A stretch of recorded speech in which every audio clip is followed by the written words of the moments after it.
Welcome back, students, for the conservative theory. This will be the last but one session in the first chapter. So let me introduce you all, but let me begin the session with the quotations which has been given by Irving Kristol. What is conservatism? Our revolutionary message is that a self-disciplined people can create a political community in which an ordered liberty will promote both economic prosperity and political participation. So this is what he said, that the people must be self-disciplined. Only then, at that time, or in that point of view, there is a promotion of economic as well as the economic prosperity, as well as the people will they themselves will participate in their politics. Mainly, conservatism is a political philosophy which wants to conserve all that which it find to be the best in any society, and also this is against any violent change. So this is one of the political philosophy, as we know that it is one of the important approach also, which is said to be the one of the best approach for the society, and also this is against any violent change. So modern European conservatism developed in 1750 to 1850, which was a reaction to the rapid changes and the nature of these changes. So there was a lots of changes in between 1750 to 1850.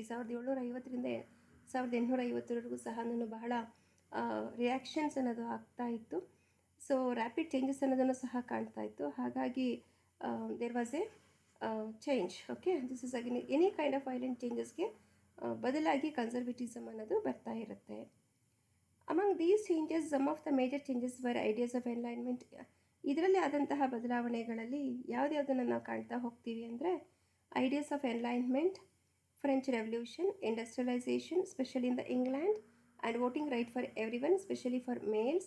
These violent changes created reaction in those people who realized that these changes are very far reaching and are happening very fast.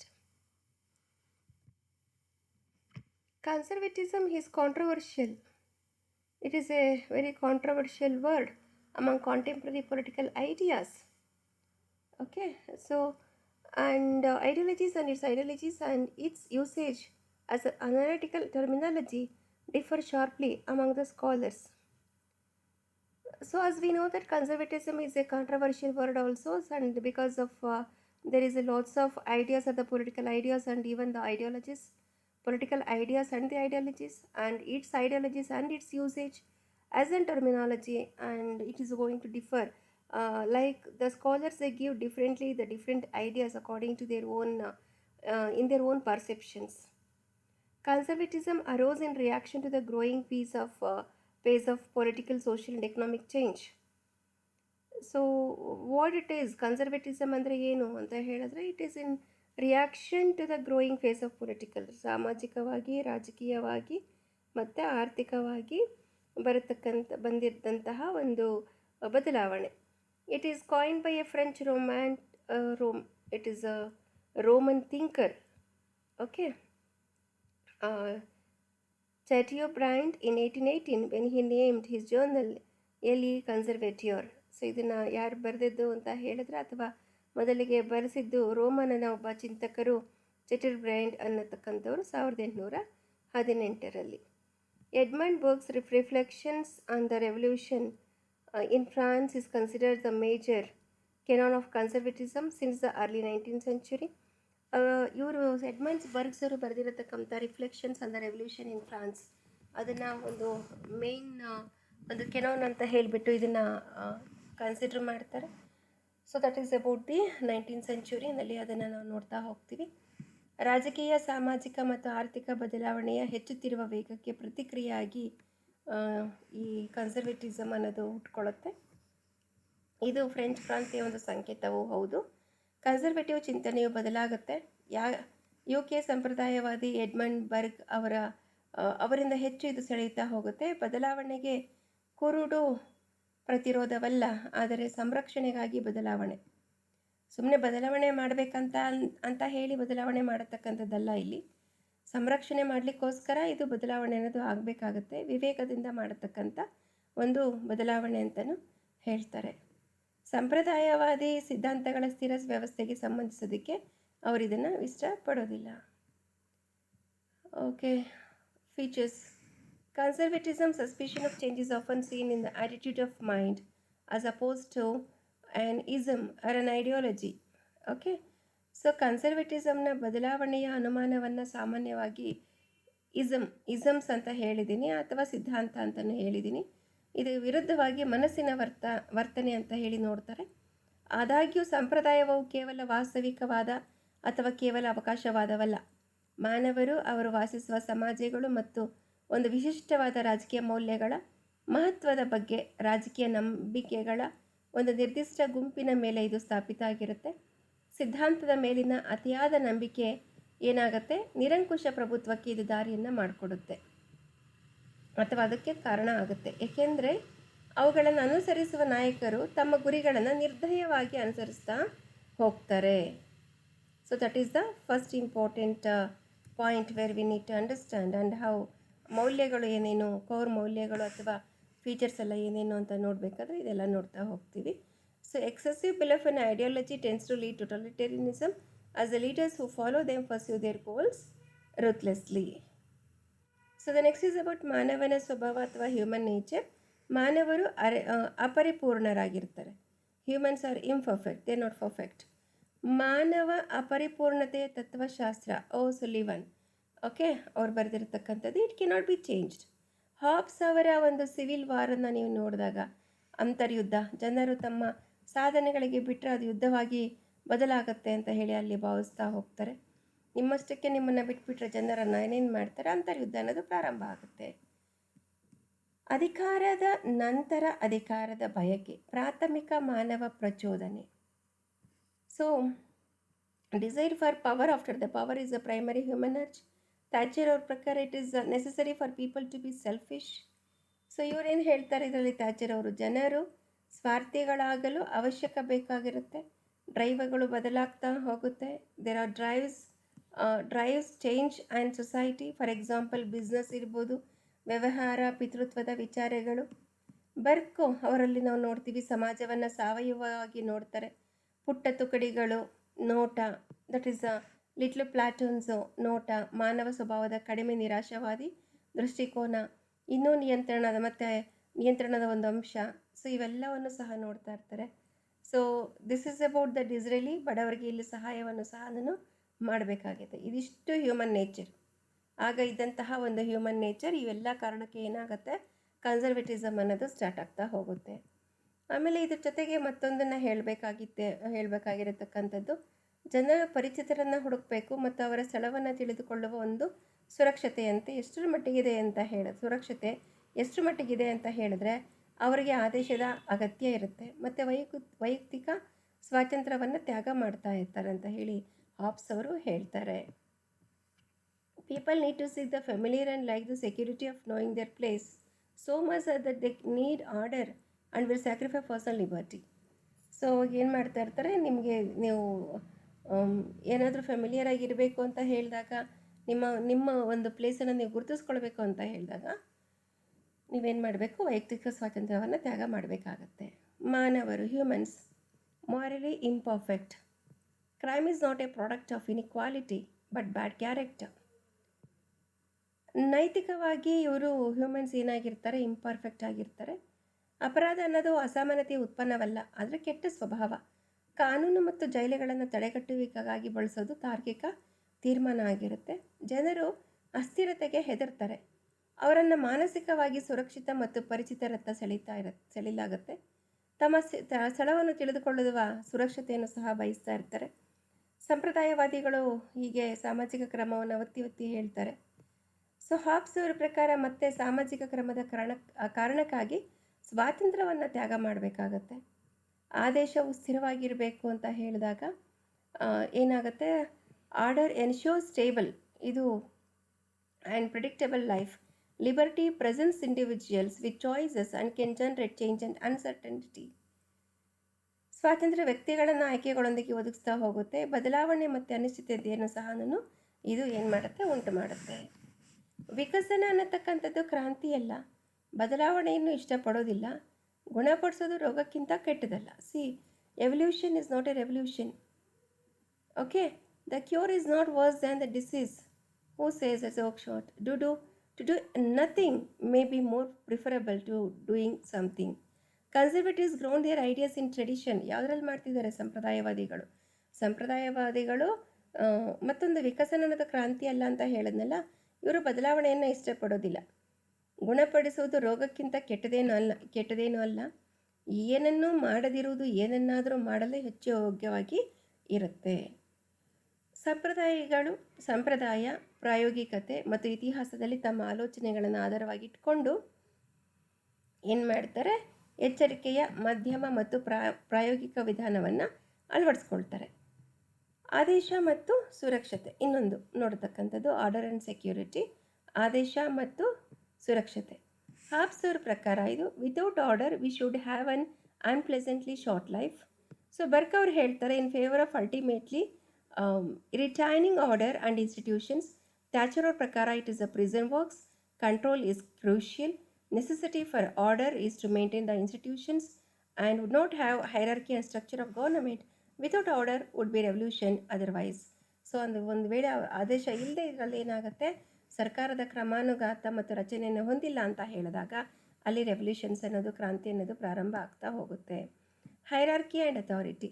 ಒಂದು ಸಮಾಜವನ್ನು ಸ್ಥಾಪಿಸಬೇಕು ಅಂತ ಹೇಳಿದಾಗ ಹಂತವಾಗಿ ಸಮಾಜವನ್ನು ಸ್ವಾಭಾವಿಕವಾಗಿ ನಾವು ಇಲ್ಲಿ ಶ್ರೇಣೀಕೃತ ಮಾಡಿಸ್ತಾ ಹೋಗ್ತೀವಿ. ಅಂದರೆ who is there in the higher authority and who are the others ಅಂತ ಹೇಳಿ. ಸಾಮಾಜಿಕ ಸಮಾನತೆ ಅನ್ನೋದು ಅನಪೇಕ್ಷಿತ ಮತ್ತು ಸಾಧಿಸೋಕ್ಕಾಗದೇ ಇರತಕ್ಕಂಥದ್ದು. ಅಸಮಾನವಾಗಿ ಇದನ್ನು ವಿತರಿಸ್ತಾ ಇರ್ತಾರೆ. ಬರ್ಕ್ ಅವ್ರು ಹೇಳ್ತಾರೆ, ನೈಸರ್ಗಿಕ ಶ್ರೀಮಂತ ವರ್ಗ, ಪ್ರತಿಭೆ ಮತ್ತು ನಾಯಕತ್ವವು ಸ್ವಾಭಾವಿಕವಾಗಿರತಕ್ಕಂಥ ಗುಣಗಳಾಗಿರುತ್ತೆ. ಅದು ಸ್ವಯಂ ಪ್ರಗತಿಯ ಮೂಲಕ ಸಂಪಾದನೆ ಮಾಡಲಿಕ್ಕೆ ಸಾಧ್ಯ ಇಲ್ಲ ಅಂತ ಹೇಳಿಬಿಟ್ಟು ಅವರು ಹೇಳ್ತಾರೆ. According to Burke he says that natural aristocracy, talent and leadership are innate qualities that cannot be acquired through self advancement. Authority from above. Leadership and discipline are crucial. ಈ ಲೀಡರ್ಶಿಪ್ ಇರ್ಬೋದು ಮತ್ತು ಡಿಸಿಪ್ಲಿನ್ ಎರಡೂ ಸಹ ಬಹಳ crucial ಆಗಿರುತ್ತೆ ಅಧಿಕಾರದಲ್ಲಿ. ಮೇಲಿನಿಂದ ನಾಯಕತ್ವ ಮತ್ತು ಶಿಸ್ತು ಅನ್ನೋದು ನಿರ್ಣಾಯಕ ಆಗಿರುತ್ತೆ. ಸಮಾಜವನ್ನು ರೂಪಿಸುವ ವಿವಿಧ ವರ್ಗಗಳನ್ನು, ಗುಂಪುಗಳನ್ನು, ನಿರ್ದಿಷ್ಟ ಪಾತ್ರಗಳನ್ನು ಇದು ಹೊಂದಿರುತ್ತೆ. ಶಿಸ್ತು ಎಂಬುದು ಅಧಿಕಾರಕ್ಕೆ ಏನಾಗಿರುತ್ತೆ, ವಿಲ್ಲಿಂಗ್ ಆಗಿರುತ್ತೆ ಮತ್ತು ಆರೋಗ್ಯಕರವಾಗಿರುತ್ತೆ, ಗೌರವಯುತವಾಗಿಯೂ ಸಹ ಇರುತ್ತೆ. ಸರ್ವಾಧಿಕಾರಿ ಸಂಪ್ರದಾಯವಾದಿಗಳಿರ್ಬೋದು, ರಾಜ್ಯಾಧಿಕಾರ ಸಂಪೂರ್ಣವಾಗಿ ಮತ್ತು ಪ್ರಶ್ನಾತೀತವಾಗಿಯೂ ಇರುತ್ತೆ. ಅಧಿಕಾರವನ್ನು ಮಿತಿಗಳೊಂದಿಗೆ ಬಳಸಬೇಕು ಅಂತ ಹೇಳಿಬಿಟ್ಟು ಹೆಚ್ಚಿನವರು ಹೇಳ್ತಾ ಇರ್ತಾರೆ. Authoritarian conservative state authority is absolute and unquestionable. So most of them, they also believe that, however, authority should be exercised with limits. Some people are born with greater ability than others. Burke believed that there was a huge social responsibility that the working class never had, which the upper classes had to bear.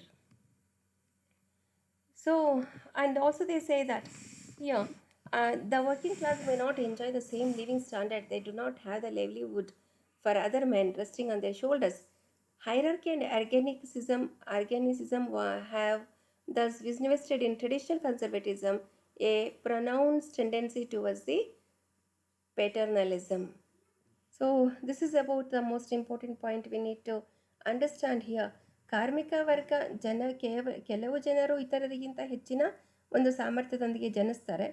ದುಡಿಯೋ ವರ್ಗ ಎಂದಿಗೂ ಸಹ ಹೊಂದಿರದ ಒಂದು ದೊಡ್ಡ ಸಾಮಾಜಿಕ ಜವಾಬ್ದಾರಿಯಾಗಿರುತ್ತೆ. ದುಡಿಯೋ ವರ್ಗ ಅನ್ನೋದು ಒಂದು ದೊಡ್ಡ ಸಾಮಾಜಿಕ ಜವಾಬ್ದಾರಿಯಾಗಿರುತ್ತೆ ದುಡಿಯೋ ವರ್ಗಕ್ಕೆ ಅಂತ ಬರ್ಕ್ ಅವರು ಹೇಳ್ತಾರೆ. ಕಾರ್ಮಿಕ ವರ್ಗ ಇದು ಒಂದೇ ರೀತಿ ಜೀವನ ಮಟ್ಟವನ್ನು ಅನುಭವಿಸ್ತಾ ಇದ್ರೂ ಸಹ ಪುರುಷರ ಜೀವನೋಪಾಯವನ್ನು ಅವರ ಹೆಗಲ ಮೇಲೆ ಇಟ್ಕೊಳ್ಳೋದಿಲ್ಲ. ಕ್ರಮಾನುಗತವಾಗಿ ಮತ್ತು ಸಾವಯತೆಯ ಸಂಪ್ರದಾಯದಲ್ಲಿ ಪಿತೃತ್ವಕ್ಕೆ ಒಂದು ಸ್ಪಷ್ಟವಾದ ಪ್ರವೃತ್ತಿಯನ್ನು ಅದು ಹೂಡಿಕೆಯನ್ನು ಮಾಡಿರುತ್ತೆ. ಇನಿಕ್ವಾಲಿಟಿ, ಅಕ್ಸೆಪ್ಟೆನ್ಸ್ ಆಫ್ ಇನಿಕ್ವಾಲಿಟಿ ಅಂದರೆ ಏನು ಅಂತ ನೋಡ್ಬಿಡೋಣ. ಅಸಮಾನತೆ ಅದರ ಅಸ್ತಿತ್ವದ ಪ್ರಕಾರ ಬರ್ಕ್ ಅದನ್ನು ಎದುರಿಸೋದಕ್ಕೆ ಯಾವುದೇ ಪ್ರಯತ್ನವನ್ನು ಮಾಡಲಿಲ್ಲ. ಡಿಸ್ರೇಲಿ ಶ್ರೀಮಂತರು ಮತ್ತು ಬಡವರ ನಡುವಿನ ಅಂತರವನ್ನು ಕಡಿಮೆ ಮಾಡಲಿಕ್ಕೆ ರಾಜಕೀಯ ಹೇಳಿಕೆಯನ್ನು ನೀಡ್ತಾ ಹೋಗ್ತಾರೆ. ದಟ್ ಈಸ್ ಒನ್ ನೇಷನಿಸಮ್ ಅಂತ ಹೇಳಿ. ಆ್ಯಂಡ್ ಕೆಲವು ಜನರು ಇತರರಿಗಿಂತ ಉತ್ತಮರು ಅಂತ ಹೇಳಿ ಇಲ್ಲಿ ಹೇಳ್ತಾರೆ. ಥ್ಯಾಚರ್ ಮೆರಿಟೋಕ್ರಾಟಿಕ್ ಸಮಾಜ, ಅಸಮಾನತೆ ಒಳ್ಳೆಯದು, ಹೆಚ್ಚಿನದನ್ನು ಸಾಧಿಸೋದಕ್ಕೆ ಶ್ರಮ ಇರುತ್ತೆ ಅಂತ ಅವರು ಹೇಳ್ತಾರೆ. So they say that Thatcher says that it is a meritocratic society. Inequality is good because that pushes you to strive to achieve more. That is what they say. And traditions ಬಗ್ಗೆ Burk ಅವರು ಹೇಳ್ತಾರೆ, God created the earth, so we should not get tamper. And tradition reflects the accumulated wisdom of the past, so it also creates social cohesion and a feeling of rootedness. Change is uncertain and to be feared. So tradition ಅಂತ ಹೇಳಿದಾಗ Burk ಅವ್ರು ಹೇಳ್ತಾರೆ, ದೇವರು ಭೂಮಿಯನ್ನು ಸೃಷ್ಟಿಸ್ತಾರೆ, ನಾವು ಹಾಳಾಗಬಾರ್ದು ಅನ್ನೋ ಒಂದು ಕಾರಣಕ್ಕಾಗಿ. ಯಾಕೆ? Because people started fighting each other, so that is why ದೇವರು ಏನು ಮಾಡ್ತಾರೆ, ಭೂಮಿಯನ್ನು ಸೃಷ್ಟಿಸ್ತಾರೆ. ಸಂಪ್ರದಾಯವಾದ ಹಿಂದಿನ ಸಂಗ್ರಹವಾದ ಬುದ್ಧಿವಂತಿಕೆಯನ್ನು ಪ್ರತಿಬಿಂಬಿಸುತ್ತೆ. ಸಾಮಾಜಿಕ ಒಗ್ಗಟ್ಟು ಮತ್ತು ಬೇರೂರಿರುವ ಭಾವನೆಯನ್ನು ಸಹ ನಾವು ಸೃಷ್ಟಿಪಡಿಸುತ್ತೆ. ಬದಲಾವಣೆ ಅನ್ನತಕ್ಕಂಥದ್ದು ಅನಿಶ್ಚಿತ ಮತ್ತು ಭಯಪಡಬೇಕು. ಇಲ್ಲಿ ಹೆಚ್ಚಿನ ಸಂಪ್ರದಾಯವಾದಿಗಳು ಈ ನಂಬಿಕೆಯನ್ನು ದೈವತ್ವದ ಮೇಲೆ ಆಧಾರವಾಗಿರಿಸೋದಿಲ್ಲ. ಆದರೂ ಸಹ ಬರ್ಕ್ ಸಮಾಜವನ್ನು ಜೀವಂತವಾಗಿರುವವರು, ಸತ್ತವರು ಮತ್ತು ಹುಟ್ಟಬೇಕಾದವರು ನಡುವಿನ ಪಾಲುದಾರಿಕೆಯಲ್ಲೇ ಆಗಿರುತ್ತೆ. ಸಂಪ್ರದಾಯ ಅನ್ನತಕ್ಕಂಥದ್ದು ಎಲ್ಲ ವರ್ಗಗಳ ಅತ್ಯಂತ ಅಸ್ಪಷ್ಟರಿಗೆ ಮತಗಳನ್ನು ನೀಡ್ತಾ ಇರುತ್ತೆ, ನೀಡಿದಂತೆ ನಮ್ಮ ಪೂರ್ವಜರು. ಹಾಗಾಗಿ ಇದು ಸತ್ತವರ ಪ್ರಜಾಪ್ರಭುತ್ವ ಅಂತ ಹೇಳ್ತಾರೆ. ಸಂಪ್ರದಾಯ ಕೇವಲ ಸುತ್ತಲೂ ನಡೆಯುವವರ ಸೊಕ್ಕಿನ ಮಿತ ಜನತಂತ್ರಕ್ಕೆ ವಿಧೇಯರಾಗೋದಕ್ಕೆ ನಿರಾಕರಿಸ್ತಾ ಹೋಗುತ್ತೆ. So this is about the traditions. The traditions refuses to submit the arrogant oligarchy of those who merely happen to be walking around, which has been accumulated wisdom of the past. So finally here what we are able to understand in this, there is some set of the things which has been totally refused. ಕೆಲವೊಂದನ್ನು ನಾವಿಲ್ಲಿ refuse ಮಾಡಲೇಬೇಕಾಗುತ್ತೆ. What is pragmatism, what is individualism? ಸಂಪ್ರದಾಯವನ್ನು ಪೂಜಿಸಬೇಕು ಅಂತ ಹೇಳ್ತಾರೆ, ಏಕೆಂದರೆ ಅದು ಗುರುತಿನ ಪ್ರಜ್ಞೆಯನ್ನು ಉಂಟು ಮಾಡ್ತಾ ಇರುತ್ತೆ. ಸ್ಥಾಪಿತ ಪದ್ಧತಿಗಳಿರ್ಬೋದು, ಪರಿಚಿತ ಮತ್ತು ಧೈರ್ಯವನ್ನು ಸಹ ತುಂಬುತ್ತಾ ಇರುತ್ತೆ. ಐತಿಹಾಸಿಕವಾಗಿ ಆಧಾರವಾಗಿರತಕ್ಕಂಥ ಕಾರಣ ಅದು ಇರುತ್ತೆ. ಜನರನ್ನು ಭೂತಕಾಲಕ್ಕೆ ಜೋಡಿಸುವ ಮೂಲಕ ಅವರು ಯಾರು ಅನ್ನತಕ್ಕಂಥ ಸಾಮೂಹಿಕ ಪ್ರಜ್ಞೆಯನ್ನು ಸಹ ಇದು ಒದಗಿಸ್ತಾ ಇರುತ್ತೆ. ಜೊತೆಗೆ ಸಾಮಾಜಿಕ ಒಗ್ಗಟ್ಟನ್ನು ಸಹ ಸೃಷ್ಟಿ ಮಾಡುತ್ತೆ. ಬದಲಾವಣೆ, ಅಜ್ಞಾತಕ್ಕೆ ಒಂದು ಪ್ರಯಾಣ. ಸಂಪ್ರದಾಯ ಎಲ್ಲ ಪದ್ಧತಿ ಇರ್ಬೋದು, ಸಾಮಾಜಿಕ ಅಭ್ಯಾಸಗಳನ್ನು ಸಹ ಇದು ಒಳಗೊಂಡಿರುತ್ತೆ, ಸುರಕ್ಷತೆಯನ್ನು ಉಂಟು ಮಾಡುತ್ತೆ. ವಾಸ್ತವಿಕವಾದ ಅಂತ ಹೇಳಿದಾಗ ಅಂದರೆ ಪ್ರಾಗ್ಮೆಟಿಸಮ್ ಅಂತ ಹೇಳಿದ್ನಲ್ಲ, ಸಂಪ್ರದಾಯ ಬದಲಾವಣೆಯನ್ನು ಸಂಪೂರ್ಣವಾಗಿ ವಿರೋಧ ಮಾಡುತ್ತೆ ಅನ್ನತಕ್ಕಂಥ ಒಂದು ಕಲ್ಪನೆಗೆ ತದ್ವಿರುದ್ಧವಾಗಿದೆ. ಆಡಳಿತ ಮತ್ತು ಸರ್ಕಾರದ ನಡುವೆ ಕೆಲಸ ಸಂಬಂಧವಾಗಿರಬೇಕು. ವ್ಯಕ್ತಿವಾದ ಅನ್ನೋದು ಹೇಗಿರಬೇಕು ಅಂತ ಹೇಳ್ತಾರೆ, ಆಯ್ಕೆಯ ಅವಕಾಶ ಮತ್ತು ಆತ್ಮತೃಪ್ತಿಗಾಗಿ ಜನರ ಜೀವನವನ್ನು ಹೆಚ್ಚಿಸಬೇಕು ಮತ್ತು ಸುಧಾರಿಸೋದಕ್ಕೆ ರಾಜ್ಯಕ್ಕೆ ಅವಕಾಶ ಇರುತ್ತೆ. ಗೌಪ್ಯತೆಯ ಅರ್ಥವನ್ನು ಸಹ ಇದು ಸೂಚಿಸ್ತಾ ಇರುತ್ತೆ. ಖಾಸಗಿ ಮತ್ತು ಸಾರ್ವಜನಿಕ ಕ್ಷೇತ್ರಗಳ ನಡುವೆ ವ್ಯತ್ಯಾಸವನ್ನು ಸ್ಪಷ್ಟೀಪಡಿಸಬೇಕು. ವ್ಯಕ್ತಿಗತವಾದಕ್ಕೆ ಉತ್ತಮ ವಾತಾವರಣವೆಂದರೆ ನಿಯಂತ್ರಣದ ಸ್ಥಿತಿ, ಒಂದು ಡೆಮೊಕ್ರಾಟಿಕ್ ಕಾನೂನಿನ ಆಡಳಿತ ಸಮಾಜ. ಸಾವಯವ ಸಮಾಜ, it is about the organic society. Humans are dependent and security seeking creatures. ಮಾನವ ಹೇಗಿರ್ತಾನೆ ಅಂತ ಹೇಳಿದ್ರೆ, ಮಾನವರು ಅವಲಂಬಿತರಾಗಿರ್ತಾರೆ, ಭದ್ರತೆಯನ್ನು ಬಯಸತಕ್ಕಂಥ ಜೀವಿಗಳು. ವ್ಯಕ್ತಿಯನ್ನು ಸಮಾಜದಿಂದ ಬೇರ್ಪಡಿಸೋದಕ್ಕೆ ಸಾಧ್ಯ ಇಲ್ಲ. ಕಾರಣ ಏನು ಅಂತ ಹೇಳಿದ್ರೆ, ನಮ್ಮನ್ನು ಪೋಷಿಸತಕ್ಕಂಥ ಸಮಾಜ ಒಂದು ಗುಂಪಿನ ಒಂದು ಭಾಗ ಆಗಿದೆ. ಯಾವುದೇ ರೀತಿಯ ನೆಗೆಟಿವ್ ಆಗಿರತಕ್ಕಂಥ ಒಂದು ಸ್ವಾತಂತ್ರ್ಯ ವ್ಯಕ್ತಿಯ ಇದು ಪ್ರಾಬ್ಲಮ್ಸಿಂದ ಬಳಲ್ತಾ ಹೋಗುತ್ತೆ. ಅಂದರೆ ಮೌಲ್ಯಗಳು ಮತ್ತು ಪ್ರಾಮಾಣಿಕ ನಿಯಮಗಳನ್ನು ದುರ್ಬಲಗೊಳಿಸ್ಬಿಡುತ್ತೆ ಅಂತ ಅರ್ಥ ಆಗುತ್ತೆ. ಪ್ರತ್ಯೇಕತೆಯ ಭಾವನೆಗಳೊಂದಿಗೂ ಸಹ ಇದು ಸಂಬಂಧಪಟ್ಟಿರುತ್ತೆ. ಟರ್ಖೈನ್, ಸ್ವಾತಂತ್ರ್ಯವು ಒಬ್ಬರ ಕರ್ತವ್ಯವನ್ನು ಮಾಡುವುದು ಅಂತಲೂ ಆಗಿರುತ್ತೆ. ಹೊಸ ಬಲದ ಏರಿಕೆ ಸಂಪ್ರದಾಯದೊಳಗಿನ ಬೆಂಬಲವನ್ನು ದುರ್ಬಲಗೊಳಿಸ್ತಾ ಹೋಗುತ್ತೆ. ಸಮಾಜದಂತಹ ಯಾವುದೇ ವಿಷಯಗಳಿಲ್ಲ, ವ್ಯಕ್ತಿಗಳು ಮತ್ತು ಅವರ ಕುಟುಂಬಗಳು ಮಾತ್ರ ಆಗಿರುತ್ತೆ. So this is about the organic society. The last is about the property. Let me take up the property also. Property provides security for the people. Ownership gives people a sense of confidence and assurance also. Those who possess property are also more likely to respect the other people's property. Property owners have a stake in society. That is how anta helidre, to maintain the law and order it might be, and it promotes the conservative values. Deeper reasons will be there. Property can be extension of the individual's personality also, and also why burglary is so frowned upon. ಅಂದರೆ individuals feel personally violated. Home is personal and intimate. Thatcher allowed council house owners to buy it outright. Gets rid of the class system. ಆಸ್ತಿ ಅನ್ನತಕ್ಕಂಥದ್ದು ಈಗಾಗಲೇ ನಾನು ಹೇಳ್ದಂಗೆ ಅದು ಅವರಿಗೆ ಭದ್ರತೆಯನ್ನು ಒದಗಿಸ್ತಾ ಹೋಗುತ್ತೆ. ಆಸ್ತಿ ಅನ್ನೋದು ಮಾಲೀಕರು ಮತ್ತು ಸಮಾಜದಲ್ಲಿ ಪಾಲನ್ನು ಹೊಂದಿರ್ತಾರೆ. ಕಾನೂನು ಮತ್ತು ಸುವ್ಯವಸ್ಥೆಯನ್ನು ಕಾಪಾಡಿಕೊಳ್ಳೋದು ಸಂಪ್ರದಾಯವಾದಿ ಮೌಲ್ಯಗಳನ್ನು ಇದು ಉತ್ತೇಜನ ಮಾಡ್ತಾ ಇರುತ್ತೆ. ಆಳವಾದ ಕಾರಣ ಇರ್ಬೋದು. ಆಸ್ತಿ ವ್ಯಕ್ತಿಯ ಒಂದು ವ್ಯಕ್ತಿತ್ವದ ಒಂದು ವಿಸ್ತರಣೆಯೂ ಸಹ ಆಗುತ್ತೆ. ಮತ್ತು ವ್ಯಕ್ತಿಗಳು ವೈಯಕ್ತಿಕವಾಗಿ ಉಲ್ಲಂಘನೆ ಆಗಿದೆ ಅಂತ ಹೇಳಿ ಭಾವಿಸ್ತಾ ಹೋಗ್ತಾರೆ. ಮನೆ ವೈಯಕ್ತಿಕ ಮತ್ತು ಒಂದು ನಿಕಟಾಗಿರತಕ್ಕಂಥದ್ದು. ಕೌನ್ಸಿಲ್ ಮನೆ ಮಾಲೀಕರಿಗೆ ಅದನ್ನು ಸಂಪೂರ್ಣವಾಗಿ ಖರೀದಿಸೋದಕ್ಕೆ ಥ್ಯಾಚರ್ ಅವರು ಅವಕಾಶವನ್ನು ಮಾಡಿಕೊಡ್ತಾರೆ.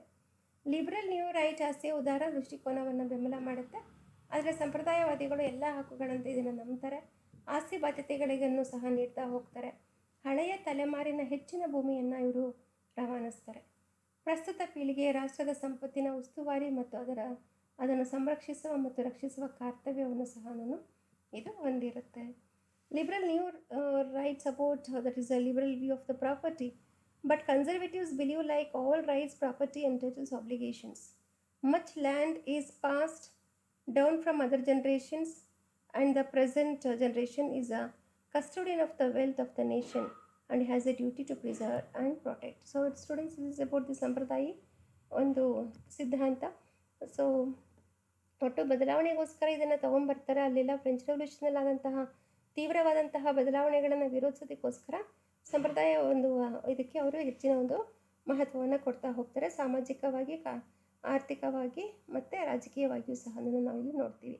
ಸ್ವಾತಂತ್ರ್ಯ ಯಾಕೆ ಬೇಕು ಅಂತ ಹೇಳಿದ್ರೆ to protect himself. The rights has to be protected, all the rights has to be given. ಇಲ್ಲಿ ಒಂದು ಕಾಂಟ್ರಾಕ್ಟ್ ಅನ್ನೋದನ್ನು ಸಹ ನಾವು ನೋಡ್ತಾ ಇದ್ದೀವಿ ರಾಜ್ಯ ಮತ್ತು ಜನರ ನಡುವೆ. So this is about the conservativism. Last topic I will take up about the radicalism. Thank you.